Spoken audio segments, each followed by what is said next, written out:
My mom used me like an ATM, mocked my work, then tried cashing in on my child's tragedy, until one quiet move flipped everything overnight. I am a 34-year-old single dad to the most amazing 8-year-old kid you will ever meet, Jake. His mom left when he was 3. Classic story, right? So, it has been just me and my boy holding it down ever since. I am a union electrician and own a small electrical contracting business with a crew of 5 guys. It is nothing fancy, but we get by pretty well, better than my family thinks, which becomes important later. My family has always been completely messed up, and I mean that in the worst possible way. My mom, Patricia, is one of those women who thinks the world owes her everything just for existing. Picture a 58-year-old woman who still acts like she is the prom queen from 1983. Obsessed with appearances, money, and what the neighbors think. She is the type who judges people by their car and thinks manual labor is beneath her precious family. My sister, Vanessa, is the golden child married to some finance guy named Richard, who wears $1,000 suits and drives a BMW. They live in a ridiculous McMansion in the rich part of town with 2 spoiled brats named Madison, age 9, and Carson, age 6. These kids have never heard the word no in their lives and throw tantrums when they do not get the latest iPhone or designer clothes. My dad, Robert, just nods along with whatever mom says to avoid her screaming fits. He has been doing this dance for over 30 years and figured out long ago that agreeing with Patricia is easier than dealing with her drama. The man has not had an original thought or opinion since the Clinton administration. I have always been the family disappointment because I work with my hands instead of wearing a suit to some fancy office. I call out their nonsense when they are being ridiculous, which apparently makes me the difficult one. They have made it crystal clear over the years that Jake and I are the charity cases of the family, the ones they tolerate at Christmas dinner, but talk about behind our backs. Oh, and I have to mention my best friend and business partner, Danny. This guy has been my ride or die since we were sophomores in high school getting detention together. He is a short, stocky Italian dude who looks like he should be running a pizza joint in Brooklyn, but can wire a building faster and better than anyone I know. Danny has zero filter and says exactly what everyone is thinking, but is too polite to say out loud.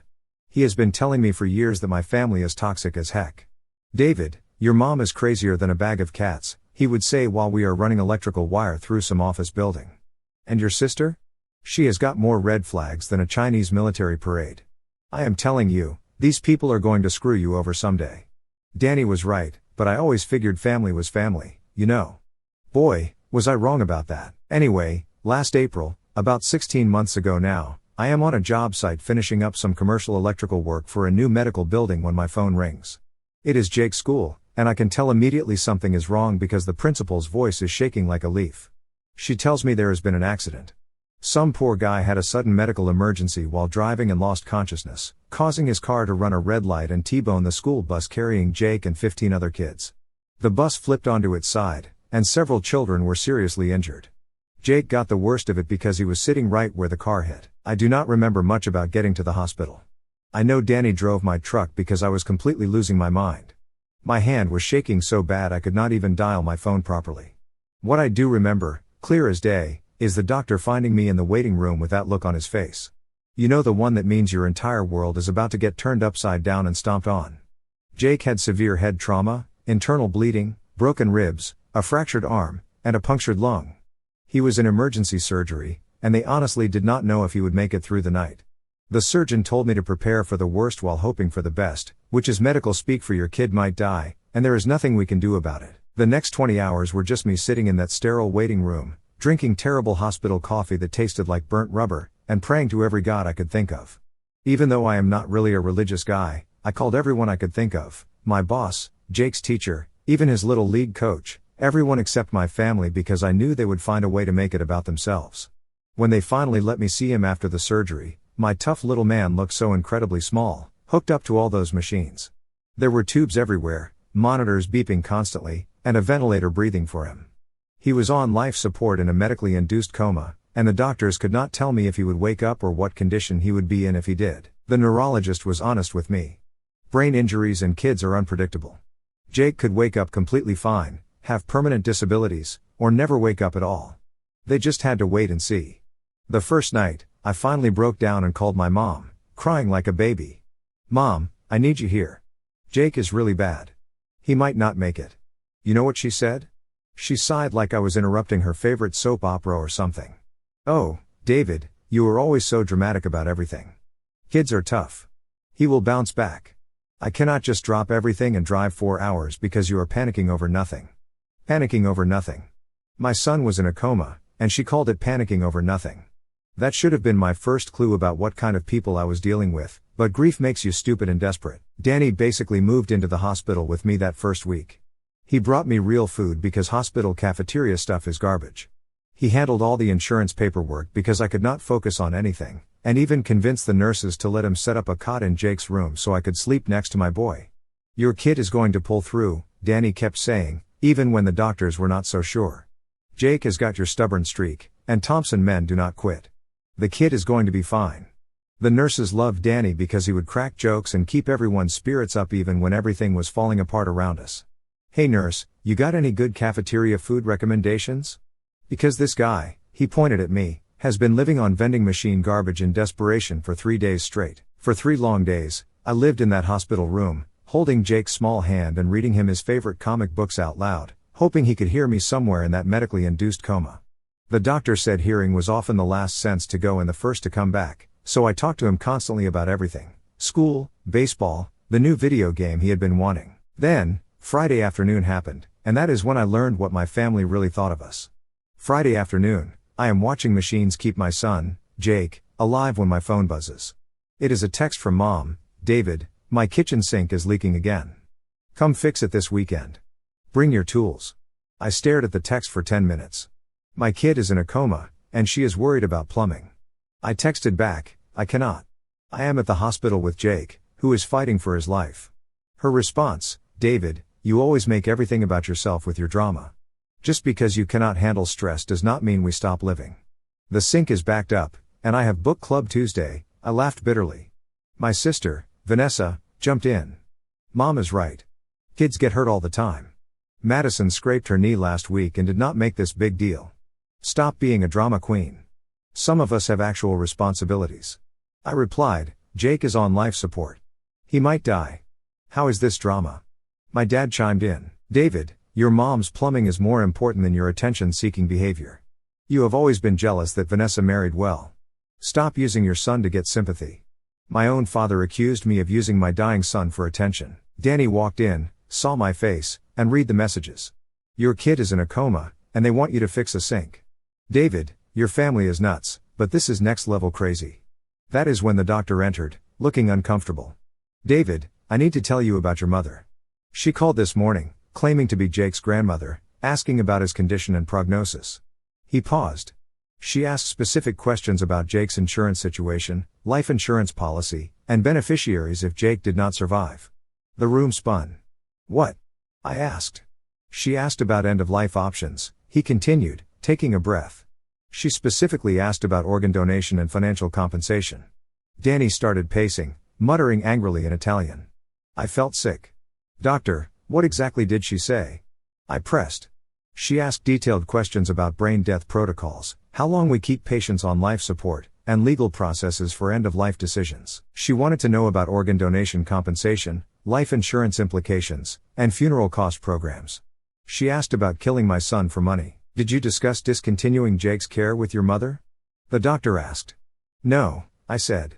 He is my kid. I would sell everything, live in my truck, work 3 jobs to keep him alive. Danny's voice rose. David, your mother called, asking about murdering your kid for cash. This is evil. Then it clicked. Mom knew about Jake's small life insurance policy from when I started my business. She thought I was the broke single dad who might need help. But what she did not know was that my electrical business had been crushing it. We had 3 major commercial contracts, $150,000 in savings, a house paid off, and connections throughout the city. She thought wrong. Doc, I need copies of every conversation she had with your staff, I said. Danny looked at me with that expression from high school right before suggesting something that would get us in trouble. David, what are you thinking? He asked. I am thinking it is time my family learned not to mess with me and my son. They just made the biggest mistake of their lives. That night, after Jake's vitals stabilized, I started planning. Not just any plan, but one that would show my family exactly what happens when you mess with a union electrician who knows how to hold grudges and has the connections to make lives very, very difficult. The next morning, Danny showed up with coffee and his evil grin. David, your family messed with the wrong guy. Think about it. You are a union electrician who knows every contractor, inspector, and building official in 3 counties. Your mom lives in that fancy neighborhood where reputation matters. Your sister's husband works at that investment firm where image is everything. Your dad's landscaping business depends on word of mouth. I started seeing where he was going, and I liked it. Plus, you have been doing electrical work for half the rich people in town. Time to call in favors and let people know what kind of family you are dealing with. First, I documented everything, every text, every call, and started recording conversations, which is completely legal in our state with one-party consent. The messages kept coming all weekend, each more insane than the last. Mom, I do not care about your tantrum. My sink is getting worse. I need it fixed before book club Tuesday. These women are important social connections. Vanessa, stop being dramatic about Jake's little accident. Madison's dance recital is next weekend, and she asked for you to bring those expensive chocolates. Little accident. My son was in a medically induced coma. Dad, your mom's birthday is next month. You are organizing the party like always. The country club is booked, so find somewhere else. Danny read over my shoulder, getting angrier by the minute. Your kid is fighting for his life, and they want birthday parties and plumbing fixes. Wednesday brought a call from Vanessa that pushed me over the edge. David, Richard has been telling everyone at work about your family drama. It is embarrassing. Can you tone down the attention seeking? Also, Carson has soccer Saturday, and we need you to help set up the field. I hung up without a word. I was done being hurt and confused. I was angry, and when I get angry, I get focused. The doctor found me in the family lounge, looking murderous. David, how are you holding up? He asked. My family is acting like Jake's accident is an inconvenience to their social calendar. They want me to fix sinks while my son is on life support. He sat quietly for a minute. In 15 years of practice, I have seen families handle trauma in many ways. Some pull together, some fall apart. But this level of callousness toward a critically injured child is disturbing and unusual. They sent me a grocery list yesterday while Jake was having breathing problems. Have you considered protecting yourself and Jake from this toxicity? Sometimes the people supposed to love us unconditionally hurt us the most. That hit me. Protect Jake. Not just medically, but from these parasites who saw my son as a dollar sign and an inconvenience. The next bombshell came from Jake's physical therapist. David, did you give anyone permission to call about Jake's treatment plan? My stomach dropped. What happened? I asked. Someone claiming to be Jake's grandmother called, asking detailed questions about recovery timeline, long-term care costs, and potential permanent disabilities requiring expensive treatment. She seemed more interested in worst-case scenarios than hoping for recovery. I was seeing red. Those were not questions from someone hoping your son gets better, those were questions from someone planning for him not to. The biggest revelation came Friday when Uncle Pete called from across the state.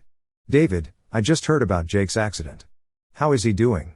I would have called sooner, but Patricia told me you did not want family interference. She said you preferred privacy and were handling everything yourself. My blood went cold. Uncle Pete, I never said that. I have been begging for help. There was a long pause. What exactly has Patricia been telling people? Turns out Mom had systematically called everyone. Extended family, church people, neighbors, old high school friends, telling them I was handling Jake's situation privately and did not want visitors or help because I was very independent and preferred dealing with things alone. She had actively prevented people from supporting us during the worst time of our lives. She told me Jake had a minor concussion, and you were being overly dramatic for attention, Pete said. Uncle Pete arrived Saturday with his truck full of home-cooked meals, clean clothes, and a gaming system for Jake's room. He took one look at Jake and started tearing up. Good grief. This kid has been through hell. How could Patricia call this minor? Sunday afternoon, Mom called while Pete sat in Jake's room. David, Pete called upset. What lies have you been telling him? I put her on speaker so Pete could hear. No lies, Mom. Just the truth about Jake's condition and how you have been acting. She replied, how I've been acting. I have been supportive. I even called the hospital to check on Jake. I shot back, you called to ask about ending his life support and collecting insurance money. She denied it. That is not what I did. I was asking about available options because I was worried about medical bills. I was being helpful and practical. Pete's eyes went wide, listening to this. Mom, you asked about organ donation money, brain death protocols, life insurance payouts. She doubled down. Someone has to think practically. You are too emotional to make rational decisions. Pete grabbed the phone. Patricia, this is Pete. I am looking at my great-nephew, who is very much alive and getting better. What you are describing is not practical thinking. It is absolutely sick, he continued. Patricia, I have known you for 50 years, and I have never been more disgusted to call you my sister. She hung up. That night, Pete and I had a conversation that changed everything I thought I knew about my family. Pete dropped serious bombs that explained my family's twisted behavior. David, your mom has always been obsessed with money and appearances, but this is not the first time she has shown this side. He looked uncomfortable, like he was revealing a decades-old family secret. When your grandpa was dying 10 years ago, Patricia was focused on inheritance and nursing home costs. She actually asked doctors multiple times about speeding up the process because medical bills were eating into what she considered her inheritance. I was stunned. Are you serious? Pete nodded. Your dad and I never told you because we thought grief made her act irrationally. But seeing how she is treating Jake, I think this is just who she really is. Pete stayed a full week, revealing more about my family's true nature than I had learned in 34 years. Stories about mom manipulating situations for financial gain, resenting that I had built an independent life, and spreading rumors about my parenting skills behind my back. She always wanted you to stay home, be available for Vanessa's kids, maybe move back in to care for your parents. Jake's accident was not a tragedy to her. It was an opportunity either to get rid of your burden or force you home, broke independent. When Pete left, he hugged me tight. David, you and Jake are going to be fine. You are tougher than you know, and you are a damn good father. After Pete left, I felt pure, focused rage. Not messy, emotional rage, but cold, calculating rage that gets stuff done and makes people pay. That is when Danny and I put our real plan into action. Here is what my family did not know. My electrical business was not just getting by. We had landed 3 major commercial contracts, a shopping center, a medical building, and a government complex. I had over $150,000 in savings, owned my house outright, had excellent credit, and professional connections throughout the city. Mom still thought I was the broke single dad who might need family help someday. She was about to learn how wrong she was. Step 1. I called my lawyer buddy who handles union negotiations. Hypothetically, if someone called a hospital asking about ending a child's life support for insurance money, what legal trouble could they face? I told him the whole story. When I finished, he was quiet for a long time. David, what your mother did could be attempted fraud, child endangerment, conspiracy to commit fraud, or elder abuse. Document absolutely everything. Step 2. I reached out to Vanessa's mother-in-law, Carol. Old money, she sat on hospital boards, city council, and country club boards. She knew everyone who mattered and had never liked how my family treated me. David, honey, I had no idea they were being this cruel during such a horrible time. What can I do to help? Within days, Carol quietly spread word about what my family had done throughout all the right social circles. In a town where reputation matters more than anything, word travels fast, especially when it involves calling hospitals, asking about killing kids for money. The response was immediate and brutal. Richard was up for promotion to senior advisor at his investment firm. The senior partners, all friends with Carol, suddenly seemed less interested in promoting someone whose wife supported ending a child's life support for financial gain. Mom's volunteer coordinator position at church was quietly terminated. The pastor suggested she take time to reflect on Christian values of compassion and family support. Dad's landscaping business started losing clients immediately. Word spread that he had called his grandson's fight for life attention-seeking behavior in a community that values family above everything. That was business suicide. But I was just getting started. Jake woke up Tuesday morning, exactly 4 weeks after the accident, groggy and confused, but alive and conscious. Dad, he said in a tiny, scratchy voice. Hey, buddy, how are you feeling? I asked. Like I got hit by a truck. Did I miss anything good on television? That is my kid. Tough as nails with humor, just like his old man. I documented Jake's recovery with photos, videos, and detailed notes, but shared absolutely nothing with my family. They only learned about his progress through others. Carol mentioned at the country club how amazingly well Jake was doing. The church prayer group celebrated his miraculous recovery. The local newspaper did a heartwarming story about his incredible resilience. My biological family was completely shut out. 1 month after Jake woke up, Vanessa showed up at the hospital unannounced. David, we need to talk about this situation. What situation? I asked. This ridiculous feud with the family. Mom is hurt. You will not let her see Jake. This has gone too far. I replied, Vanessa, your mother called asking about ending my son's life support for insurance money.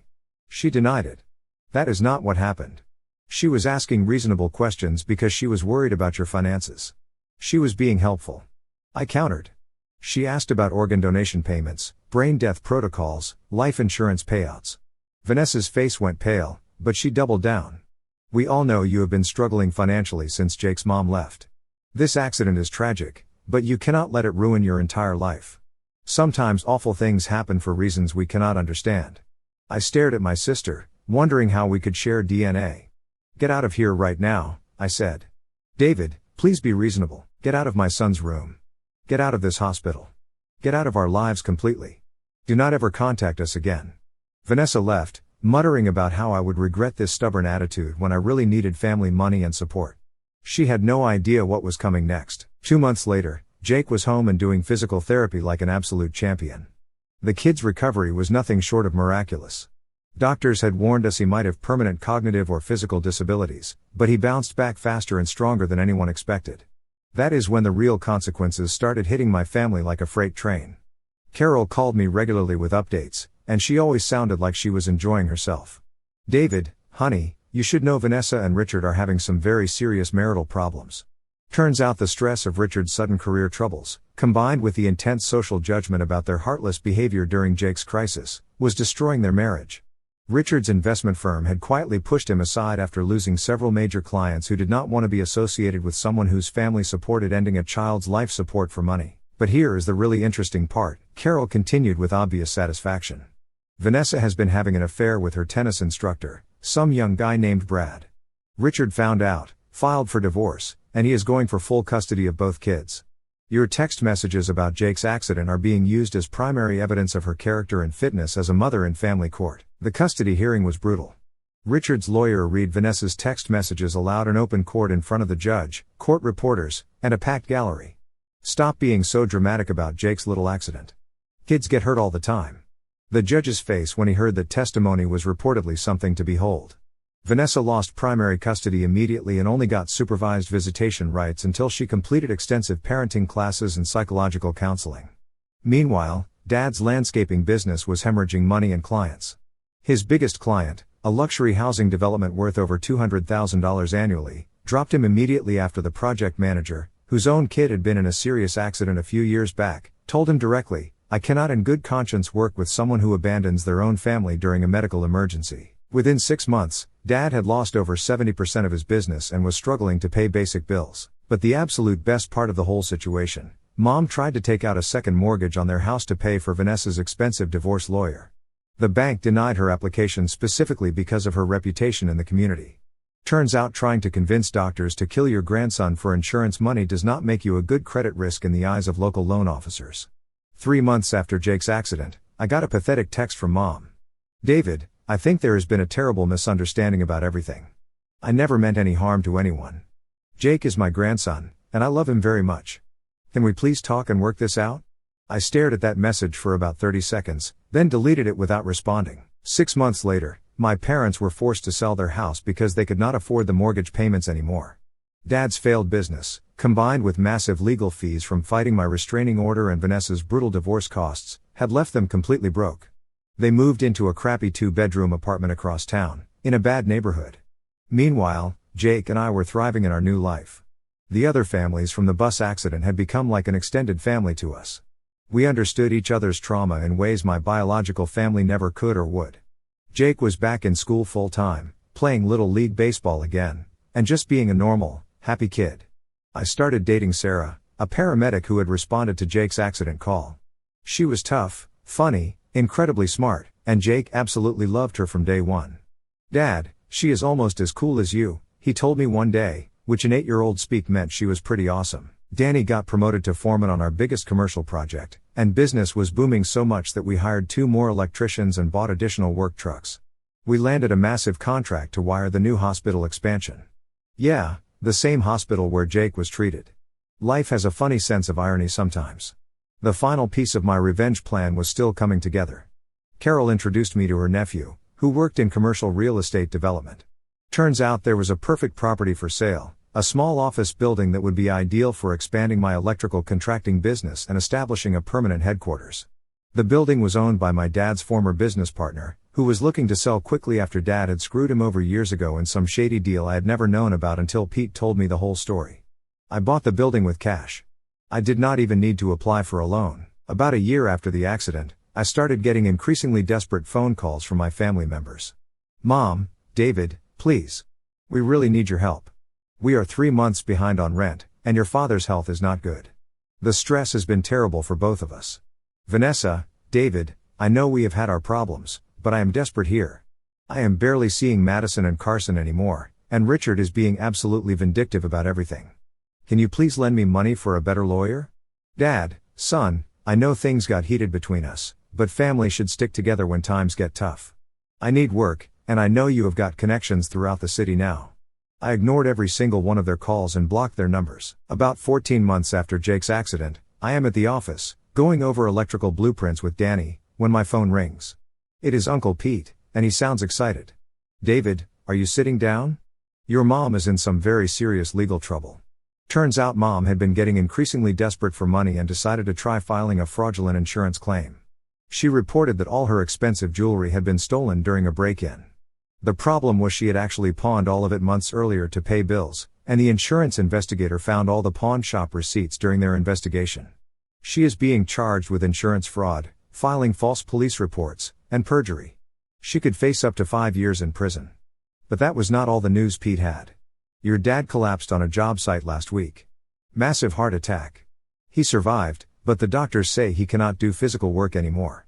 And Vanessa, Richard absolutely cleaned her out in the divorce settlement. She is living in a 1-bedroom apartment now and working at a call center for $12 an hour. I said, wow, that is something. Pete continued, David, they are all calling me constantly, asking if I think you would be willing to help them financially. Your mom specifically asked if I thought you would pay for a good criminal defense lawyer. I thought about that for exactly 2 seconds. What did you tell them? I asked. I told them they made their bed when they prioritized kitchen sinks over their grandson's life, and now they get to lie in it. 3 days later, Mom called me directly from jail. I almost did not answer, but curiosity got the better of me. David, please do not hang up on me, she said. Her voice sounded completely different, smaller, older, desperate, and defeated. What do you want, Patricia? I used her first name on purpose to show I was not considering her my mother anymore. I need help with bail money. The insurance thing is just a misunderstanding, but I need a lawyer, and I do not have any money left. I cut her off. Let me stop you right there. You want me to pay for a lawyer to help you commit insurance fraud? She protested, it is not fraud. I was confused about the jewelry, and when I pawned it.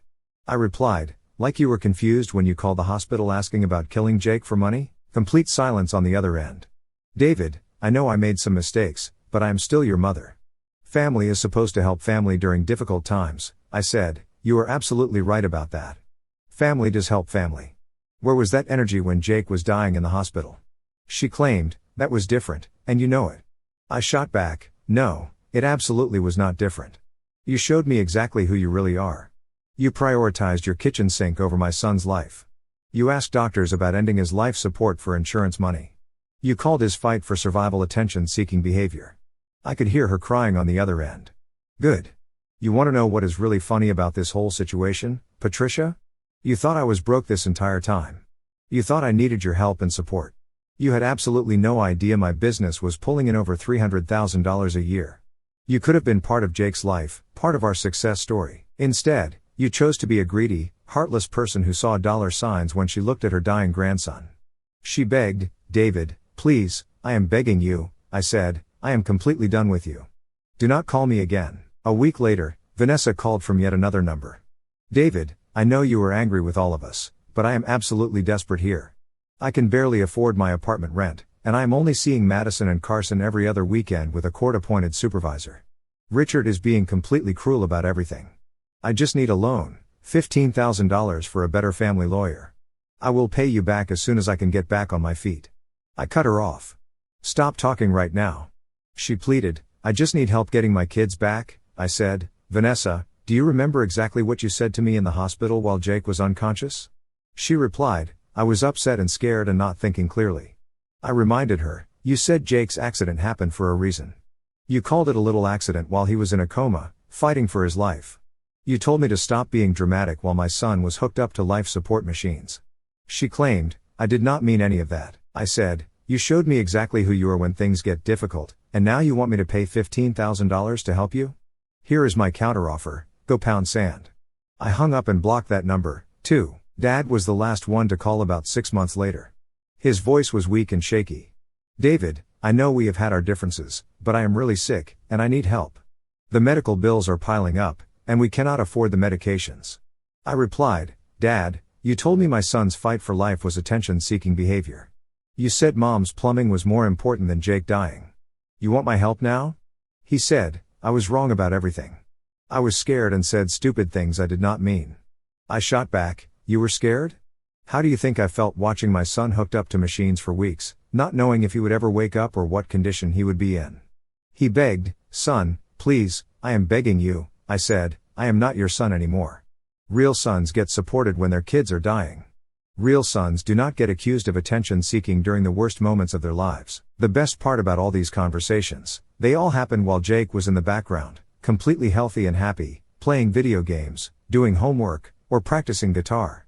He had no idea his biological grandparents and aunt were desperately begging for money. He did not need to know any of it. He had a real family now: me, Sarah, who I had proposed to and was planning to marry, Danny and his wife, Maria, who had become like an aunt and uncle to him, and all our friends who had actually supported us when it mattered most. Jake was thriving in school, playing travel soccer, and had completely recovered except for a small scar on his forehead that he thought made him look tough like Dad. So, here we are, about 2 years after the accident, and this is how everything finally ended.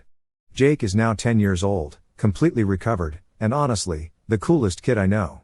He plays travel soccer, gets straight A's, has tons of friends, and wants to be either an electrician like his dad or a doctor like the one who saved his life. Sarah and I got married last spring in a small ceremony. Jake walked her down the aisle and told everyone at the reception that he officially approved of Dad's choice in women. Danny is now my full business partner, and we have got 12 guys working for us across multiple crews. We landed the contract to wire the entire new hospital expansion. Yeah, the same hospital where Jake was treated. Sometimes life has a perfect sense of irony. 6 months ago, I got one final phone call. Mom had been sentenced to 4 years in prison for elder abuse and insurance fraud. She was calling from prison, using someone else's phone time. "David, I am truly sorry for everything. I know I was wrong about all of it. When I get out in a few years, can we please start over? I want to be a real grandmother to Jake." I thought about that for exactly 1 second. Patricia, you had your chance to be a grandmother when it actually mattered. You chose to ask doctors about killing him instead. You chose your kitchen sink over his life. You chose money over family. Those were your choices, and now you get to live with the consequences. She pleaded, "Please, I have lost absolutely everything." I said, "Good. You should have thought about that before you tried to profit from my son's death." I hung up and went outside where Jake was teaching Sarah's nephew how to throw a perfect spiral. "Dad, are you okay?" Jake asked because he is perceptive like that. "Yeah, buddy. Just taking out some trash." Tonight, as I am writing this final update, Jake is asleep in his room. Sarah is reading a book next to me in bed, and Danny is texting me pictures of the new truck he bought with his profit-sharing bonus.